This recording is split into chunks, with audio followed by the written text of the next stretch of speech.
នេះជាជោគរៀង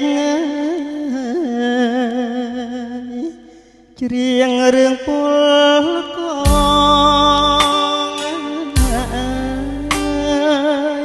ព្រមតែខ្លួនក្រត្រូវប្រត់គ្រួសារ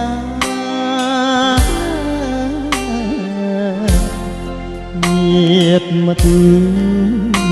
សន្តានខានយល់ហែងត្រាឃ្លាតឆ្ងាយសៃមកចាក់ចាទឹកដីមកធ្វើពលកងត្រ